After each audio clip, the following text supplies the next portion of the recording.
Alright, political beliefs and behavior, Unit 2, Video 1. Started off with some political ideology talk. Alright, so what is political ideology? It's a consistent set of values and beliefs about the purpose and scope of government. In other words, it's what do you believe about politics? Are you more conservative? Are you more liberal? What's the purpose of government? What should it be involved in? What shouldn't it be involved in? So we have 4 main ideologies we're going to discuss in this unit. Before we get to those 4, we're going to focus on being liberal and conservative. Now, you can be liberal and conservative in 2 different ways, economically and socially. So we're going to go through and break down each one of those. So we're going to talk about first what it means to be economically liberal.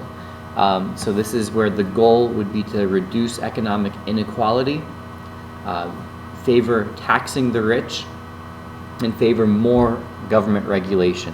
So an economically liberal person would agree with those things. So higher taxes for the wealthy, the government being more involved in the economy. To be socially liberal, though, isn't about those things, so it's possible to be one and not the other.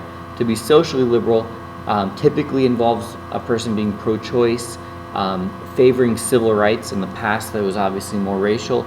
These days, civil rights issue tends to be a lot of gay rights sorts of things. So somebody in favor of gay marriage and same-sex marriage and those rights would be socially liberal, and as well as focusing on the rights of the accused. So, for instance, making sure that if you are accused of a crime, that all of your rights are carried out in a proper way, that police don't have too much power.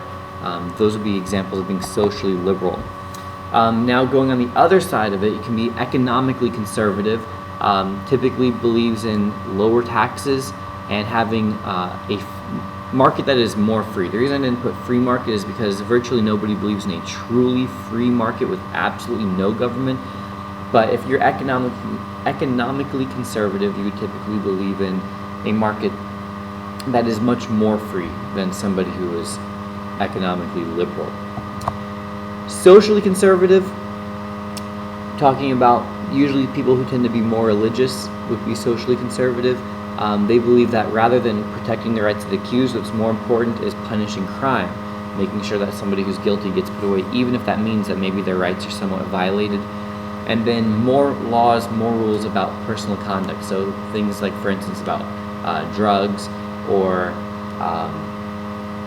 things, maybe abortion, that sort of issue. These would be things that they would oppose.